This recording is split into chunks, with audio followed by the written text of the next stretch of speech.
जो दोषों को स्वीकार करके इस मार्ग में चलता, बहुत बुरी तरह चारों खाना चित्त गिरता है परमार्थ में।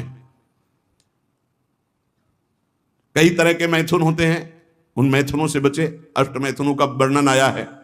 ये कुकर्म आचरण करने वाला कभी भगवत प्राप्ति के मार्ग में अग्रसर ही नहीं हो सकता। इसलिए शास्त्र है बहुत सावधानी, चाहे गृहस्थ हो चाहे विरक्त, अगर शुद्ध सच्चिदानंद का आनंद लेना चाहते हो, दुखों से अपने आप को बचाना चाहते हो, तो हर प्रकार के मैथुनों से बचने की चेष्टा करें। पर प्रीडयन, दूसरे को कभी दुख ना दे। मिथ्या भाषण, कशोर भाषण, ये सब कुकर्म के अंतर्गत ही आता है। परद्रोह, अन्यायपूर्वक परद्रव्य ग्रहण नास्तिकता पैदा कर देता है।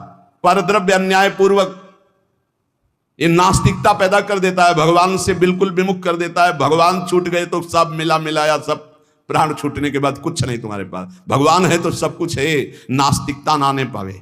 परद्रव्य ग्रहण से अन्यायपूर्वक, न्याय कहते हैं जो धर्म शास्त्र आज्ञा करते हैं, अन्यायपूर्वक धन ग्रहण करना, ये नास्तिकता पैदा कर देता है। नास्तिकता क्यों आई है? क्योंकि पापाचरण है, तभी नास्तिकता आती है।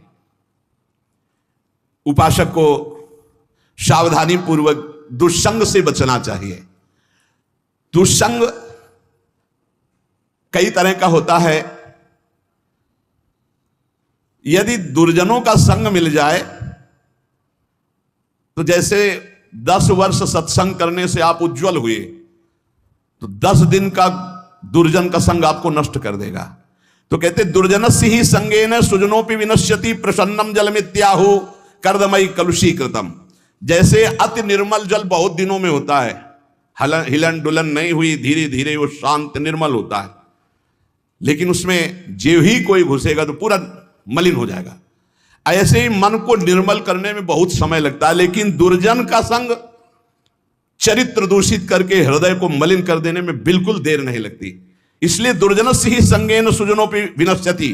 बड़े बड़े सज्जन पुरुषों का नाश भी दुर्जन पुरुषों के संग से हो जाता है। एक बार यदि दुर्जन का संग हो जाए तो निकलना मुश्किल होता है। बड़े बड़े सज्जनों के हृदय में भगवत मार्ग पर अविश्वास पैदा करके नास्तिक बना दिया दुर्जनों ने। जब दुर्जनता का संग हो जाता है तो वो दुर्जन पुरुष बड़े बड़े सज्जनों के प्रति भी दोष दर्शन करता है। जैसे लोगों के साथ रहा जाता है, जैसे लोगों की बात सुनी जाती है, जैसे लोगों से हम बात करते हैं, वैसा स्वभाव बन जाता है।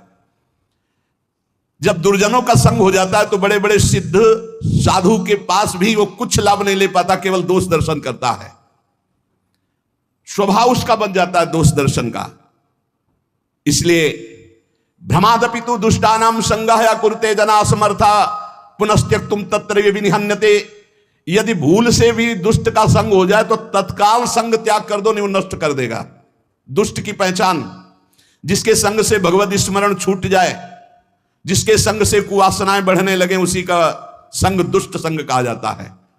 भगवान श्री राम तो इतना भी कह दे कि बर भलबास नरक कर ताता, दुष्ट संग जन दे विधाता। नरक मिल जाए अच्छा, पर दुष्ट ना मिले। दुष्संग बहुत बुरी तरह विनाश करता है। उदर निमित्तम बहुकृत वेशा, ये दुष्संग हो जाएगा। जो जनेन्द्रिय और रसेंद्रिय का पोषण करता है, भेष कोई भी रखे हो, वो सत्संग नहीं हो सकता, वो दुष्संग ही है।